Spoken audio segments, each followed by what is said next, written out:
Fire signs, tignan po natin kung ano ang mensahe para sa iyo ngayong araw.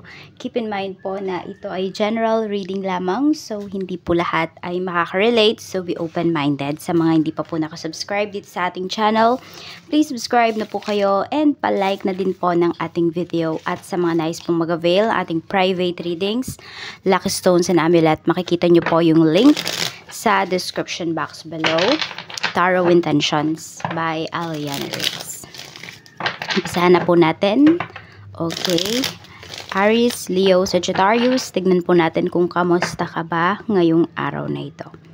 Kamusta po si Fire Sign Spirit Guide? Ano po ang energy na ating mapipick up? Ano ang energy ni Fire Signs ngayon? So we have 7 of Cups. Medyo naguguluhan kayo. Pwedeng meron kayong mga choices dito regarding saan ba sa career. Kung ano man tong choices na dumarating sa life po ninyo.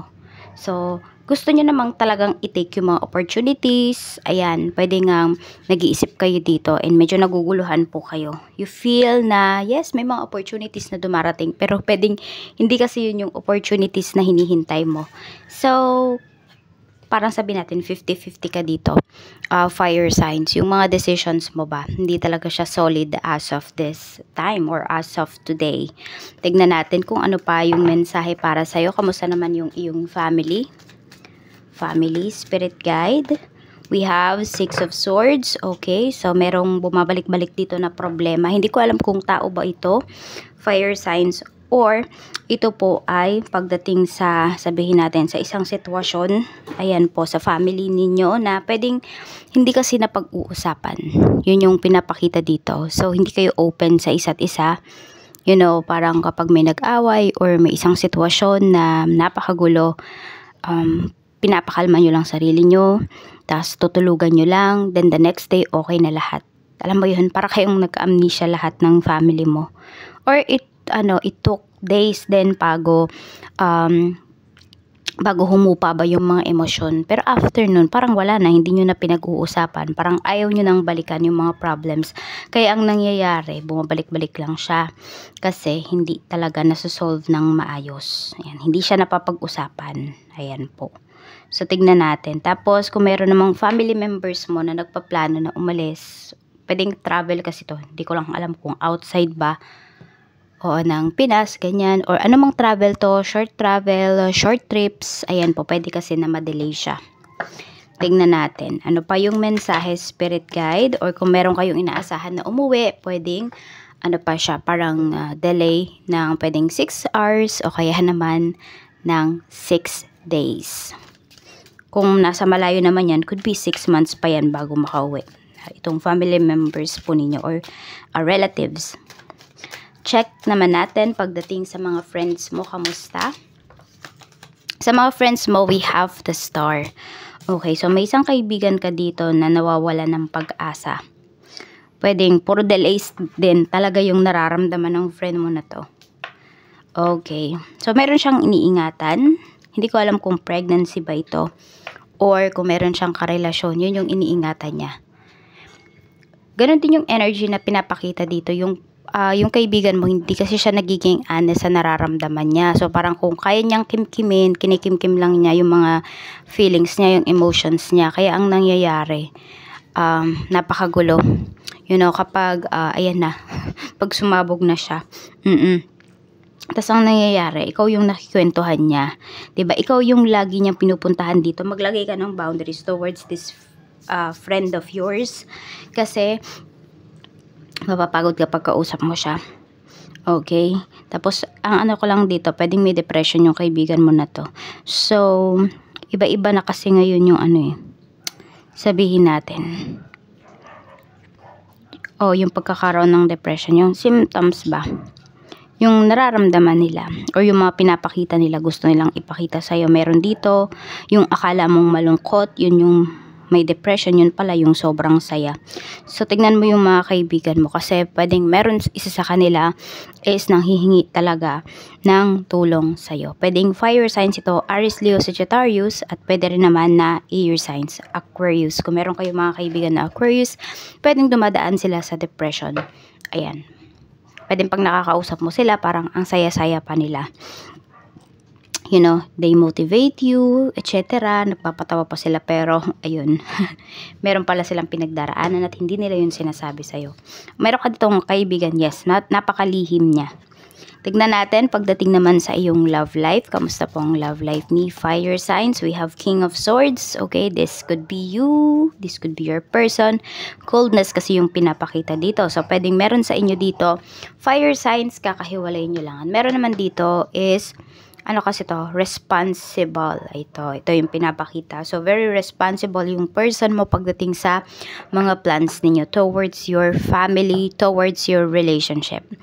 Ano siya, very serious siya. Or religiously, sinusunod niya yung mga dapat gawin sa relationship po ninyo.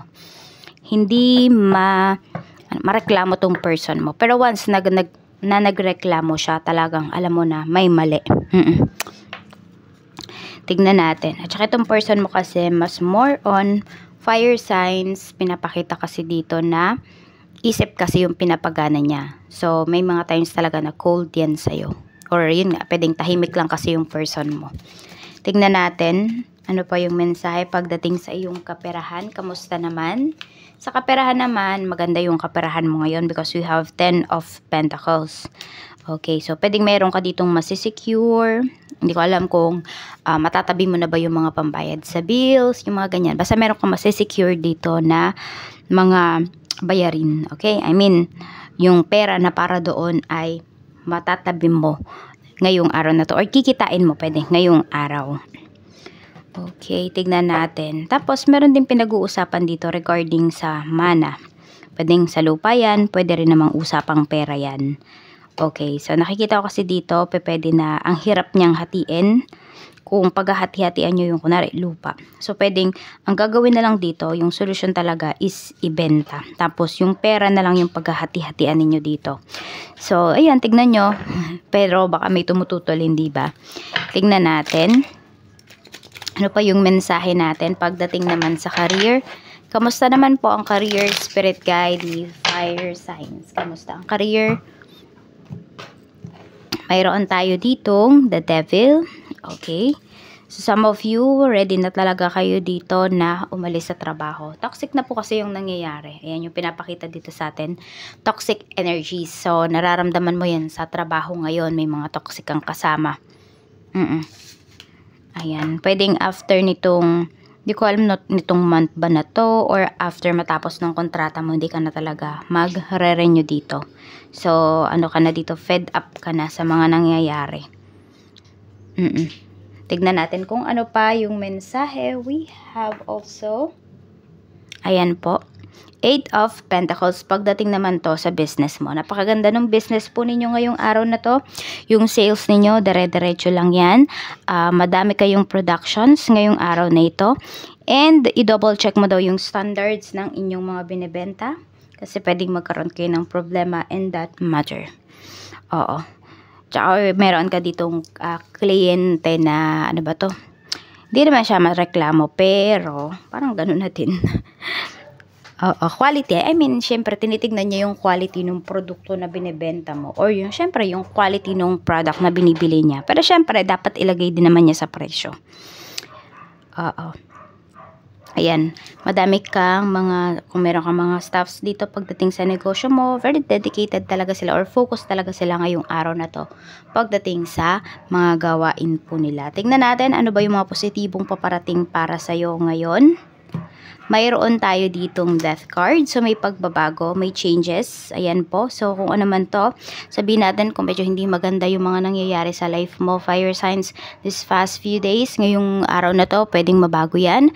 Mag-open, madami talaga mag-open opportunities na doors para sa'yo dito. So, it's up to you if you will accept it, if you will let go dun sa mga bagay na hindi na talaga, you know, nagmamatter sa'yo. It no longer serves you, you know, yung mga bagay na yan.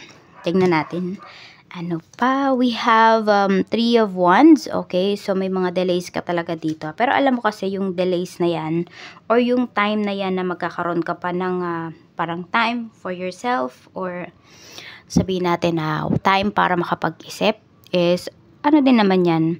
parang blessing din sa'yo kasi mas marirealize mo kung ano ba yung mga bagay na gusto mo talaga. Yung mga bagay na sabihin natin na dapat pala talaga pinagtutuunan mo ng iyong atensyon. Tingnan naman natin yung mga negatibo na pwedeng paparating para sa'yo. So mag-ingat lang po kayo dito kung kayo ay buntis. At kung meron naman kayong sinisimulan dito na negosyo, kasi ito pwedeng negosyo to, pwede rin naman po na ito ay, yun nga, yung iba sa inyo kung mag-a-apply ba kayo ng work or lilipat kayo ng trabaho, magre-resign kayo, pag-isipan nyo ding mabuti. Okay, pag di nyo pa napag-isipang mabuti, wag ninyo masyadong i-push yan. So, 5 of Swords. Okay, meron dito, medyo negative, hindi medyo, negative talaga yung energy na nandito.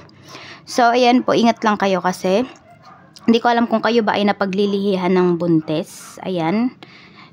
Or, meron dito, pwede po na kayo ay buntis ngayon. Kasi hindi naman lahat kasi babae nanonood dito sa atin. Tsaka hindi rin lahat ay pwede pang magbuntis.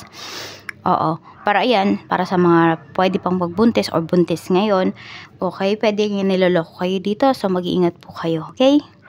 Ayan o, meron dito. Yan. Or meron dito, hindi kayo niloloko kung hindi. Parang alam mo yun, ang dami-dami niyang sinasabi in front of you. Yung parang gusto niya is fire signs, mawalan ka ng believe sa sarili mo. May mga ganyan ka ding maririnig ngayong araw na to. Some of you, kahit di kayo buntis or whatsoever, pwede because some of you, you gain weight, you lose weight, lahat may nasasabi. So, gawin nyo na lang yung mga bagay na mahalaga po sa inyo. At doon kayo magtuon ng pansin.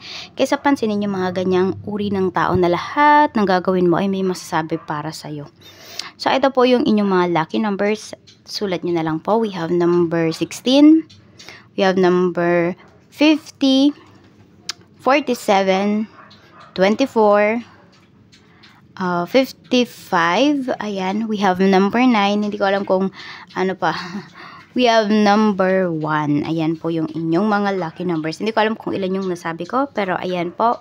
Fire signs. Maraming salamat. Mag-iingat po kayo always. And more blessings to come. Bye-bye.